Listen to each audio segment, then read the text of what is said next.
आनंद में और सुख में अंतर है। कई सारे लोग समझते हैं कि जो हमारे जीवन में सुख है वही सच्चा आनंद है, लेकिन सत्य बात तो यह है कि आनंद में और सुख में अंतर है।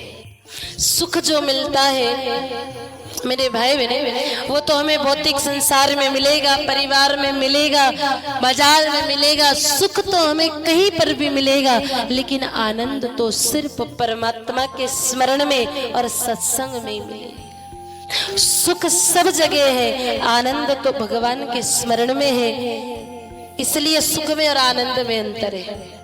सुख का विलोम होता है दुख, लेकिन आनंद का कोई विलोम नहीं होता है। आनंद एक बार जीवन में आए तो सदा सदा के लिए आता है। सुख एक बार आएगा, पीछे पीछे दुख भी लेके आएगा। आपके जीवन में एक बार अगर सुख आ जाए तो पीछे पीछे दुख भी आए, फिर सुख आएगा।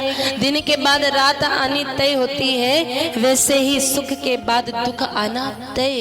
यही प्रकृति की व्यवस्थाएं। लेकिन आनंद के बाद कभी दुख नहीं आता है। एक बार हृदय में आनंद स्थापित हो जाए तो सदा सदा के लिए हो जाता है।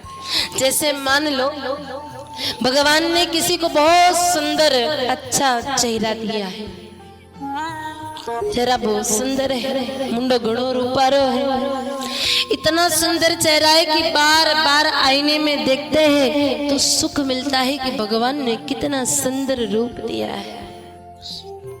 लेकिन जब इसी चेहरे पर 15-20 फुंसियां हो जाए, बड़ी बड़ी फुंसियां हो जाए, और उसके बाद अगर इस चेहरे को हम शीशे में देखें, आईने में देखें, तो वही सुख हमारे जीवन में दुख में बदल जाता है।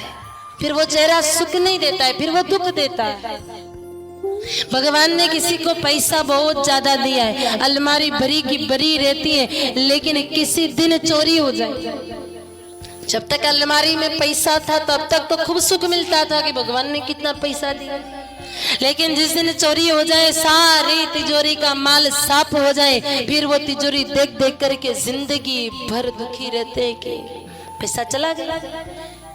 पहले जो चीज हमें सुख दे रही थी वही अब हमें दुख भी देती है, क्योंकि जो सुख दे रही है वही वस्तु, वही पदार्थ हमारे लिए दुख का कारण भी बनता है। लेकिन आनंद जो एक बार आ जाए तो आनंद तो कभी भी कहीं पर भी नहीं जाता है, वो सदा सदा के लिए आता है। जैसे मान लो अपने यहाँ राजस्थानी में, मेवाड़ी में किसी के घर पर अगर लड़का हो, कंडे घर में छोरो जन्म लेवे, तो आपा कई कहवा छोरो, हिंदी में कहेंगे लड़का हुआ, मराठी में कहेंगे मुलगा झाला, उत्तर प्रदेश की भाषा में कहेंगे लालो भयो, गुजराती में कहेंगे नानो थियो।